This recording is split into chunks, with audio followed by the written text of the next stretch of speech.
Bola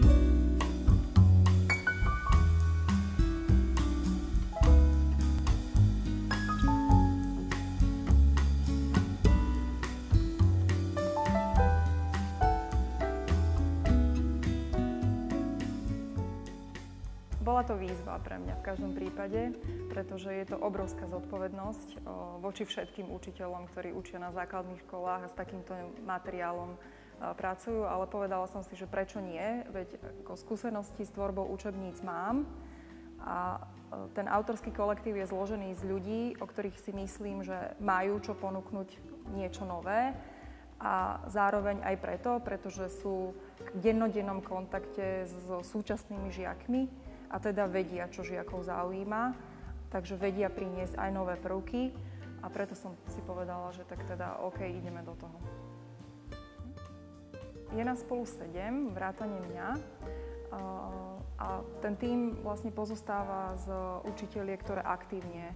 aktívne učia. Aj tak, keď som ten tím zostavovala, som si povedala, že mali by to byť ľudia, ktorí sú v dennodennom kontakte so žiakmi. Každá z nich má nejakú skúsenosť s tým, že vie tvoriť úlohy, čo súvisí s tým, že všetky sú nejakým spôsobom zapojené do projektu bežiaceho momentálne na Slovensku, ktorý súvisí s tvorbou úloh pre testovania. Tiež si o každej z dám, ktoré sú v autorskom kolektíve, myslím, že sú to veľmi dobré učiteľky matematiky. Ja som s každou z nich mala buď možnosť učiť niekoľko rokov na tejto škole, alebo sme sa stretli pri riešení rôznych projektov, ktoré sa týkali vyučovania matematiky. A sama považujem, ak mám zhodnotiť kvalitu učiteľa, tak sa na to často dívam tak a sama sebe odpovedám na otázku, či by som chcela, aby táto pani učiteľka učila matematiku moje dieťa alebo dieťa mne, niekomu blízkemu. A o každej z nich by som povedala, že áno. Takže pre mňa sú to preto veľmi dobré učiteľky matematiky. Ja ich tak vnímam.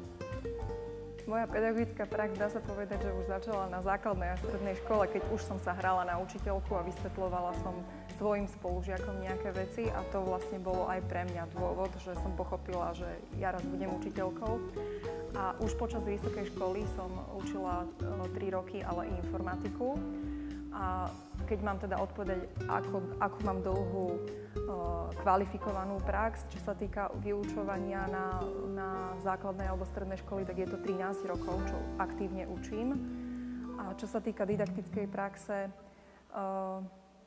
po doktorandskom štúdiu som zostala na fakulte matematiky, fyziky a informatiky, kde som vedúcou oddelenia didaktiky matematiky a tam vediem prednášky z didaktiky matematiky a pripravujem vlastne budúcich učiteľov matematiky a pozeráme sa na to, že ako jednotlivé celky základnej a strednej školy učiť a taktiež som zodpovedná za ich pedagogickú prax, takže to je moja odpoveď. Keď k nám žiaci dojdu z rôznych škôl, ich postoje k matematike sú rôzne, ale ja mám taký pocit, že vlastne po tom prvom ročníku my si tak nejak vytvoríme ten vzťah, že ja nevnímam u mojich študentov, že k matematike majú negatívny vzťah, respektíve možno, že to nie je ich predmet, ktorý majú najradšej, alebo nemajú z neho najlepšie vedomosti, ale ja by som povedala, že dá sa to ovplyvniť, keď človek používa správne metódy, úlohy, ktoré ich zaujímajú a potom to nevnímajú až tak negatívne a najmä, keď im viem odpovedať na otázky, že kde v živote to použijem. Keď som tvorila tú koncepciu, tak som si povedala, že určite zachovajme to, čo bolo v predchádzajúcich pomocníkoch fajn, na čo sú učitelia zvyknutí. Má to stále ten charakter toho, že je to vlastne zošit, v rámci ktorého si žiaci precvičujú úlohy. Môže slúžiť aj ako kvázi učebnica. Priniesli sme však nové prvky a to sú vlastne tie, že obsahuje to prvky diferencovaného vyučovania, čo znamená, že zaradili sme aj úlohy, ktoré buď sú časovo náročnejšie, alebo sú obsahovo náročnejšie. To znamená, že ak máme v triede šikovnejších žiakov, tak to je ten priestor proste pre nich, pokým tí ostatní sa dostanú na tú istú úroveň. Ďalej tam máme autokorektívne prvky, sú zaradené, čo znamená nejaké tajničky, doplňovačky, ktoré žiaci majú veľmi radi a sú pre nich vlastne akousi motiváciou, lebo veľmi dobre vieme, že poznávací proces, aby bol úspešný, tak tá motivácia je veľmi vlastne dôležitá. Takže sme sa rozhodli zaradiť aj takéto úlohy. Okrem toho pracovné zošity majú aj integrované prvky učebnice, to znamená, že prinášame akési zhrnutia hlavných myšlienok, tvrdení, pojmov, algoritmov, ktoré vlastne slúžia aj k tomu, aby si žiak mohol vlastne doma pozrieť, čo je to podstatné z toho teoretického hľadiska, alebo aj aby rodič mohol žiakovi doma pomôcť pri príprave, napríklad aj vtedy, keď v škole chýbal. A čo by som ešte zdôraznila je, že na konci každej kapitoly máme test, ktorý slúži na zopakovanie učiva, ktorému sme sa v rámci danej kapitoly venovali a sú to úlohy uzavretého typu s výberom odpovede, čož považujem v súčasnosti, keďže sa na nás rúti akési povinné testovanie, že už od 5. ročníka žiakov začíname pripravovať aj na testové úlohy a možno ma ešte napadá aj to, že sa snažíme vytvárať úlohy rôzneho typu, čo sa týka otázok, ale aj kognitívnej úrovne, že sústredíme sa aj na procesy, to znamená, aby žiaci ovládali procedúry, ktoré sú v matematike občas aj nutné, nejaké algoritmy, ale aj koncepty, teda aby rozumeli pojmom. Takže tie úlohy sú nastavené tak, že ten pojem má šancu sa aj v tej detskej hlavičke vytvoriť konštruktivistickým prístupom a potom tie úlohy nasledujú aj také, aby tam prebehol proces kryštalizácie a automatizácie. A v neposlednom rade v každom zošite sa bude nachádzať aj dvojstrana venovaná rozvoju matematickej gramotnosti.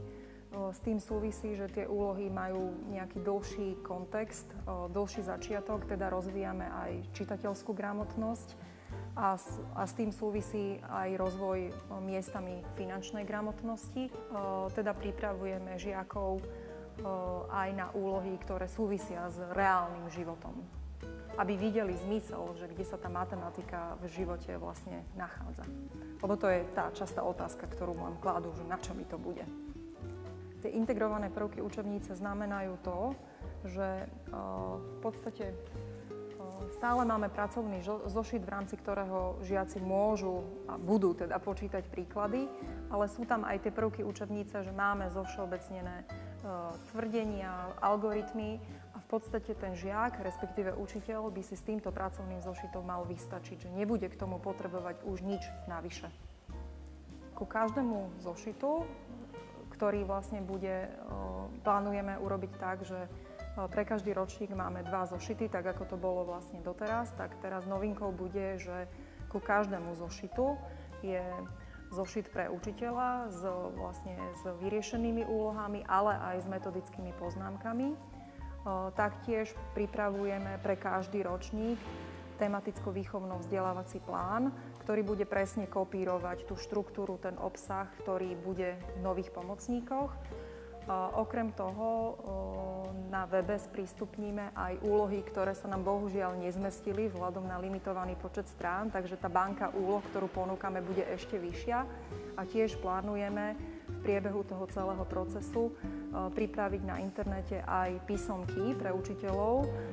pre skupiny A a B, aby vlastne aj takto sme im uľahčili prácu, keď na konci tematického celku potrebujú preveriť vedomosti žiakov.